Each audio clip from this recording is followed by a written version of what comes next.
Assalamualaikum warahmatullahi wabarakatuh. Sobat RH sekalian, jumpa lagi kita di channel yang keren ini. Keren cadas. Koalisi Prabowo JKW bubar di Jabar, di Jakarta dan Jabar. Jalan Anies makin lebar ya. Jadi bagi mereka hal ini pasti terasa hambar ya. Ya sahabat RH sekalian, coba kita lihat beritanya ya. Ada juga berita-berita asing soroti kesehatan Prabowo Subianto. Dikhawatirkan tidak mampu memimpin pemerintahan dan akan digantikan Gibran di tengah jalan. Padahal Gibran belum cukup dewasa ya. Koalisi Prabowo pecah kongsi di Pilgub Jakarta dan Jabar. KBA News. Akan ada kejutan calon gubernur Jakarta yang didukung Partai Gerindra. Kata elit Gerindra yang lainnya, mungkinkah nama yang ada di saku Prabowo itu Anies Rashid Baswedan. Wallahu alam, saat pendaftaran ke KPU 27-29 Agustus 2024, kita akan mendapat jawaban siapa calon gubernur Jakarta dari Partai Gerindra. Saya tidak berharap Anies dicalonkan Gerindra ya.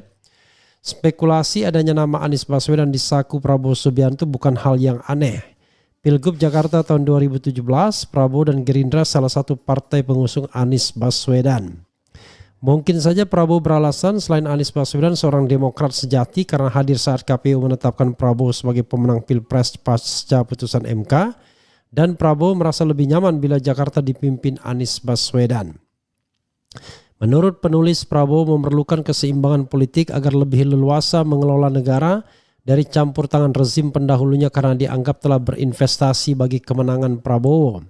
Bila gubernur Jakarta yang terpilih di endorse Jokowi tentu saja akan punya potensi bagi keberlangsungan rezim Prabowo. Setidaknya pengaruh Jokowi akan tetap kuat bila gubernur Jakarta di endorse Jokowi karena Jakarta sebagai barometernya Indonesia.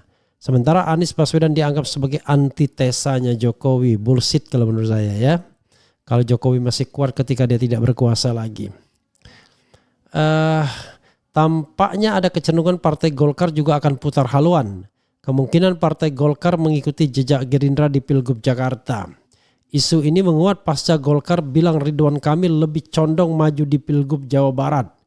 Praktis Anies Baswedan nyaris tanpa saingan yang berimbang bila Ridwan Kamil benar-benar kembali ke Jawa Barat.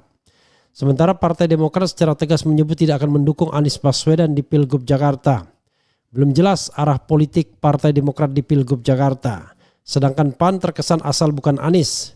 Entah apa alasan PAN mengambil posisi demikian. Bikin Jokowi senang atau ada hubungannya dengan kader PAN akan maju ke Pilgub Jakarta. Biasanya PAN tak segarang ini terhadap Anies Baswedan. Sebagaimana kita ketahui tahun 2017 lalu, PAN salah satu partai pengusung Anies Sandi. Agak berbeda dengan Pilgub Jakarta, di mana Gerindra dan Golkar berpeluang bikin kejutan mendukung calon yang sama di Pilgub Jakarta. Sedangkan di Pilgub Jawa Barat, Partai Golkar dan Gerindra diprediksi akan pecah kongsi lantaran sama-sama mencalonkan kadernya sendiri. Golkar menjagokan Ridwan Kamil, Gerindra mencalonkan Deddy Mulyadi.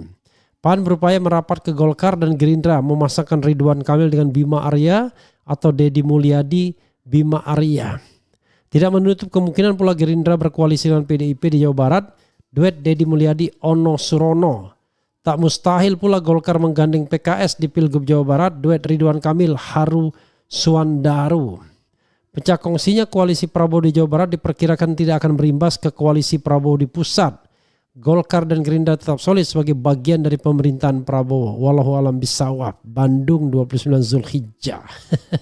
Tarmiji Yusuf, kolumnis. Ya, sahabat sekalian, kenapa orang selalu mengatakan bahwa Jokowi akan punya apa istilahnya ya, punya pengaruh besar.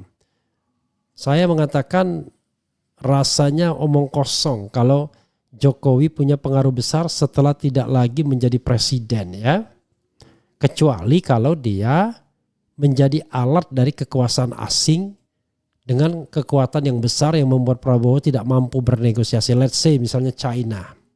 Tapi kalau dia berdiri independen ya, hanya sekedar sebagai mantan presiden, maka kita kalkulasikan apa kehebatan Jokowi untuk terus mempengaruhi. Orang sekarang ikut sama dia, turut sama dia karena dia Presiden Republik Indonesia. Besok ada anaknya anaknya sebagai wakil presiden. Tapi sekali lagi, selama Prabowo menjadi presiden, rasanya tidak mungkin Gibran akan lebih besar pengaruhnya. Bahkan didengarkan saja mungkin Gibran tidak, ya. Karena itu menurut saya bullshit, kecuali something happen to Prabowo dan Gibran menggantikan. Maka disitulah Jokowi bisa cawe-cawe mengendalikan jalannya pemerintahan dan ambil lagi timnya. Jadi Gibran sekedar menjadi presiden boneka di mana real pemerintahan dipegang oleh Jokowi. Dan jangan lupa Jokowi belum terlalu tua. Kelahiran 61, usianya sekarang baru 63 tahun. Beda dengan Prabowo yang sudah sangat senior, sekarang usianya Prabowo hampir 73 tahun. Nanti per 12 Oktober nanti akan 73 tahun. Jadi sobat era sekalian, saya cenderung mengatakan ya bahwa Jokowi tidak akan punya pengaruh lagi sepanjang Prabowo efektif menjalankan pemerintahan. Tapi kalau Prabowo tidak menjalankan pemerintahan secara efektif dan Gibran bisa mengambil bagian atau mengambil porsi yang terbesar, maka disitulah pintu masuk Jokowi. Bagaimana dengan pengikut-pengikut Jokowi yang nggak ada loyalitas ya pada persekutuan sekadar mengincar kekuasaan?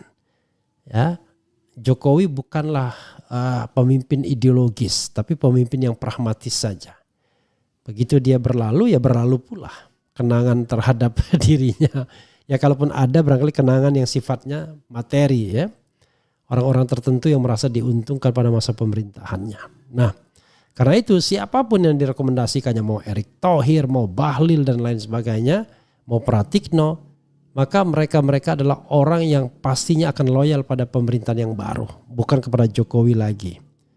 Ya, bohong besar kalau menurut saya kalau mereka akan tetap loyal kepada Jokowi. Sekarang iya, tapi tidak ketika tidak berkuasa lagi.